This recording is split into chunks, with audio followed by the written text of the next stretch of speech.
يا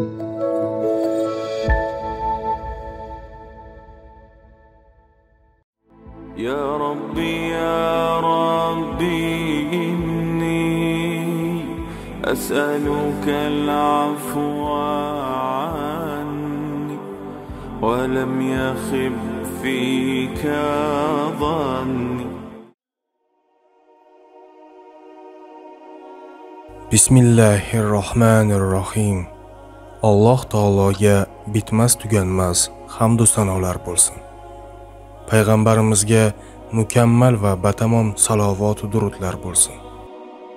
Ismoil alayhissalom payg'ambarlar ichida eng nasabi mashhur, ya'ni ota-onasi mashhur zotlardan birlari desak, mubolag'a qilmagan bo'lamiz. U zot Ibrohim alayhissalom va Hojar onamizdan dunyoga kelganlar.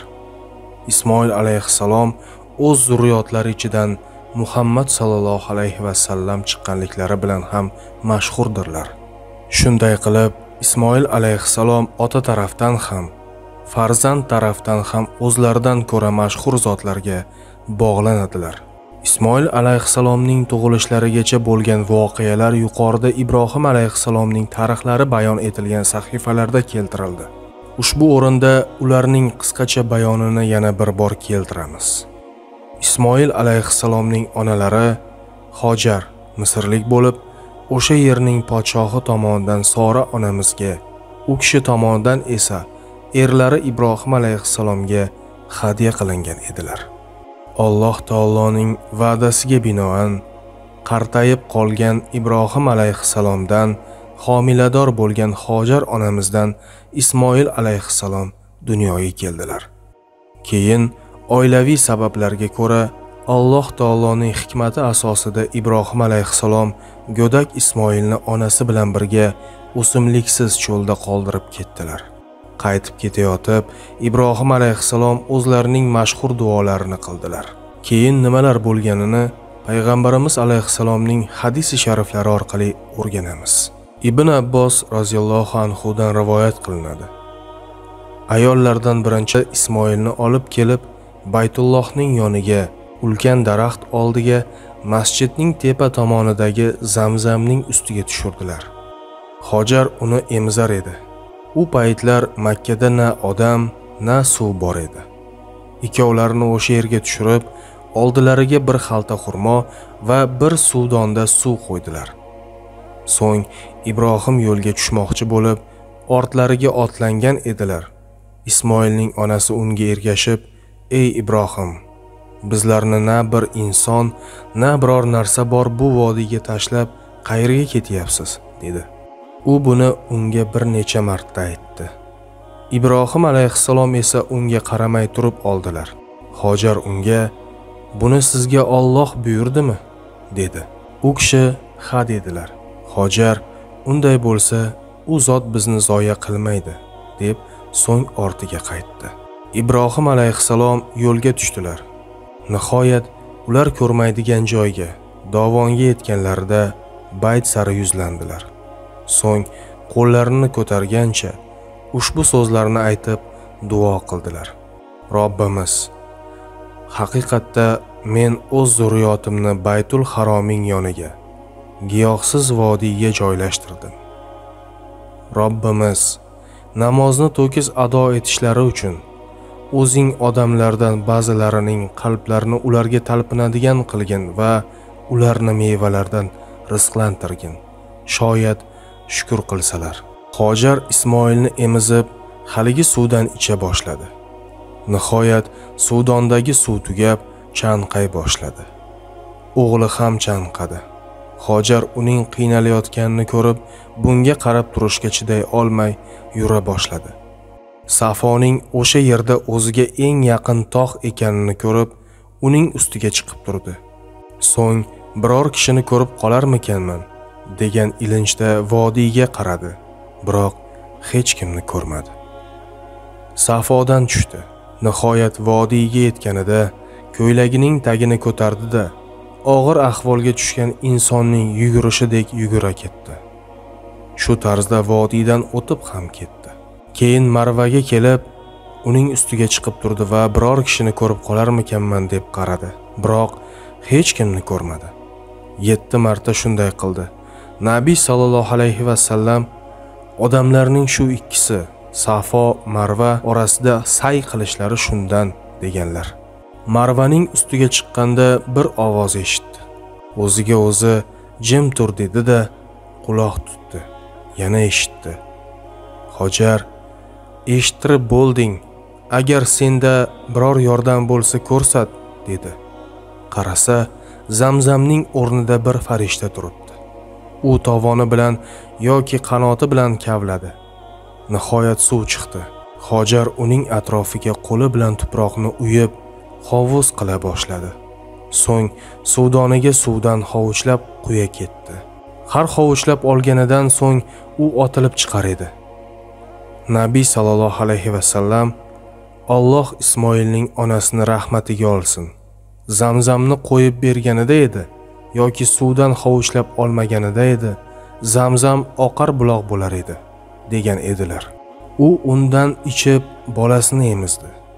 Farishta unga zoyi bo'lishdan qo'rqmanglar, chunki mana shu yerda Allohning uyi bo'ladi. Uni shu bola va uning otasi quradi. Alloh uning ahlini zoyi qilmaydi, dedi. Bayt yerdan ko'tarilgan, xuddi tepalikdek joy edi.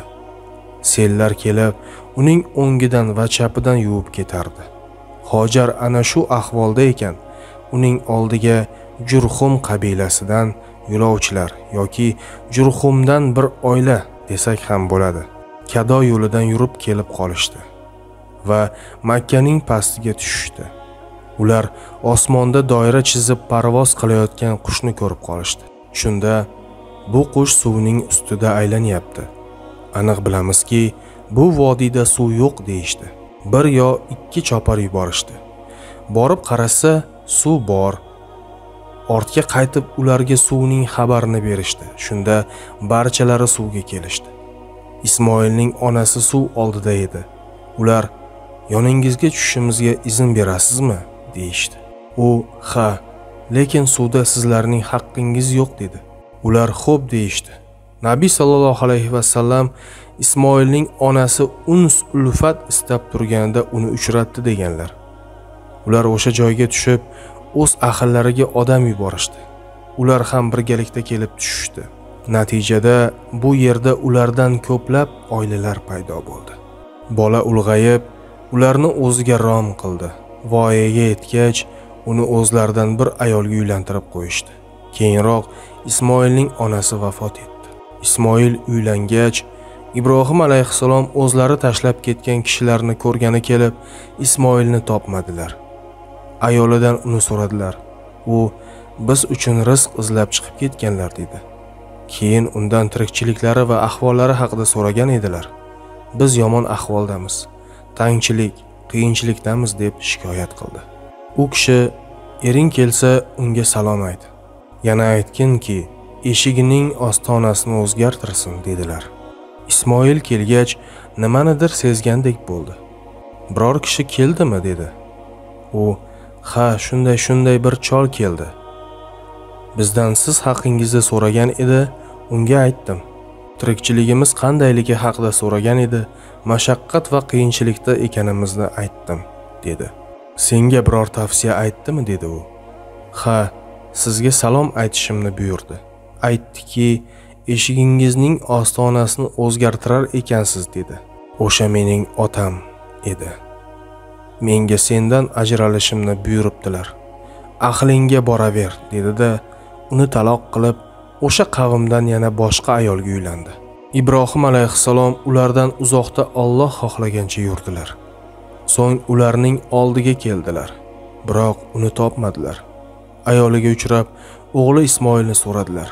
Biz uchun rizq izlab chiqib ketganlar, dedi u.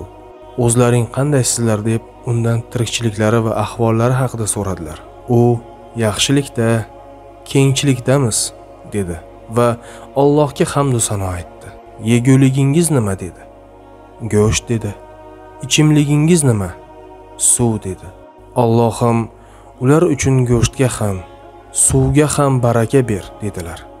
Nabiy sallallohu alayhi va sallam o'sha kunda ularda don yo'q edi.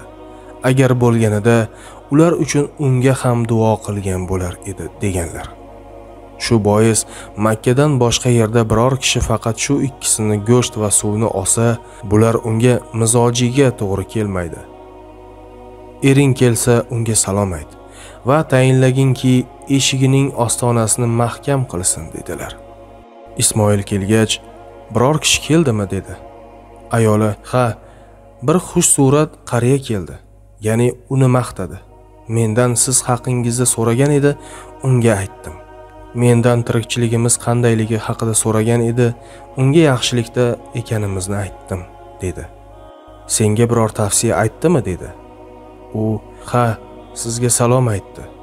Yana eshigingizning ostonasini mahkam qilishni buyurdi dedi.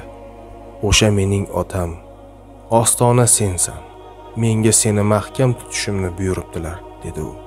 Ibrohim alayhissalom ulardan uzoqda Alloh xohlagancha yurib, shundan so'ng yana keldilar. Ismoil Zamzam yaqinidagi ulkan daraxt oldida o'qini ushlayotgan edi. Uning kelganini ko'rgach, o'rnidan turdi. Ikkovlari ota bolaga, bola ota qiladigan muomalani qilishdi. So'ng, "Ey Ismoil, Alloh menga bir ish buyurdi" dedilar. U, "Robbingiz buyurganini qiling" dedi. "Menga yordam berasanmi?" dedilar. "Sizga yordam beraman" dedi. U zot bir baland qum tepaga, uning atrofiga ishora qilib, "Alloh menga mana shu joyga bir uy qurishni buyurdi" dedilar. Ular baytning poydevorlarini ko'tarishdi. Ismoil tosh keltirar, Ibrohim alayhissalom binoni qurar edilar.